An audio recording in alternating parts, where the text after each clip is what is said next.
New year উদযাপনের জন্য মামাতো বোন আমাদের বাসায় এসেছিল। এরপর আমার নতুন বছরের শুরুটা যেভাবে হইছে, যাই হোক, আজকে 31st নাইট, সবাই সবার গার্লফ্রেন্ডকে, প্রিয়জনকে উইশ করবে। আমিও তাদের দলের একজন। আমার গার্লফ্রেন্ডকে 12টা ঠিক 1 মিনিটে উইশটা করব। তো ফোনটা হাতে নিয়ে 12টার থেকে আমি কাম ডাউন শুরু করে দিছি।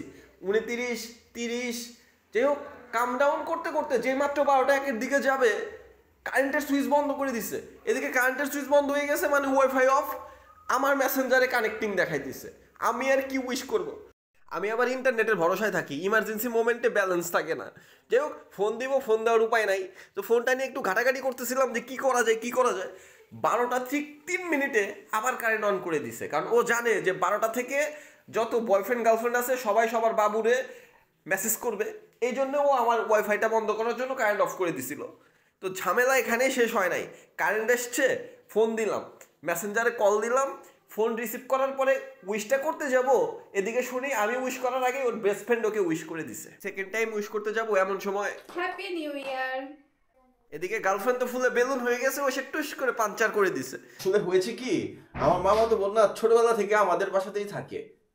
হ্যালো, কেটে দিছে। বছরের শুরুতেই ও শুধু কারেন্ট বন্ধ করে লাইট অফ করাই নাই, আমার জীবনের প্রেমের বাতিটাও নিভাইয়া দিছে।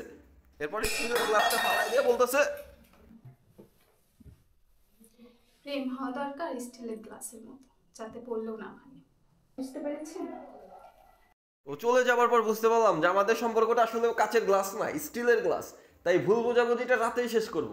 তো সিদ্ধান্ত নিলাম যে ওর বাসার সামনে গিয়ে ওকে উইশ করবো, ডিরেক্ট নিজে উপস্থিত হয়ে। এটা ভেবে আমি সোজা বাসা থেকে বের হয়ে গেছি যে তাড়াতাড়ি ওর বাসার সামনে যাইতে হবে এবং আজকে রাতেই উইশ করতে হবে। তো আমি সোজা ওর বাসার দিকে রওনা দিছি। বাইক নিয়ে ঠান্ডার মধ্যে টুকটুক করে ওর বাসার সামনে চলেও গেছি। চলে গিয়ে আমি আবার বাইক নিয়ে 2-4টা হর্ন মারলে ও বেলকনিতে চলে আসে। তো আমি আজকে অনেকগুলো হর্ন বাজাইলাম, কিন্তু ওর কোনো সারা শব্দ নাই। তো সারা শব্দ না পেয়ে পকেট থেকে ফোনটা বের করলাম যে কল দেই। তো রিংটা দিছি, দেখি রিং বাজে কিন্তু রিং ধরে না। কাহিনী কি? তো রিং না ধরার কারণে আমি আবার নিচ থেকে ছোট্ট একটা ইট নিয়ে বেলকনিতে ঢিল দিছি যে শব্দ পেলে বেলকনিতে আসবে, তাও আসে না। এরপরে কি করার, এরপরে সোজা আবার বাসার উদ্দেশ্যে রওনা দিয়ে দিছি যে জায়গা এই ঠান্ডার মধ্যে এখানে থেকে লাভ নাই, বাড়ির জায়গা। এরপর আমি টুকটুক করে বাসায় চলে এসেছি। বাসায় এসে একটু ফেসবুকে স্ক্রোল করতেছিলাম, দেখি যে সবাই হ্যাপি নিউ ইয়ারের পোস্ট দিছে। হঠাৎ দেখি আমার গার্লফ্রেন্ড ওর মামাতো ভাইয়ের সাথে বারবিকিউ পার্টিতে ছবি পোস্ট দিছে এবং ক্যাপশন দিছে আমার কিউট মামাতো ভাই। এনি বুঝলাম না, এইদিকে আমার মামাতো বোন, ওইদিকেও আবার কারো মামাতো বোন। তাহলে আমার গার্লফ্রেন্ড কোথায়?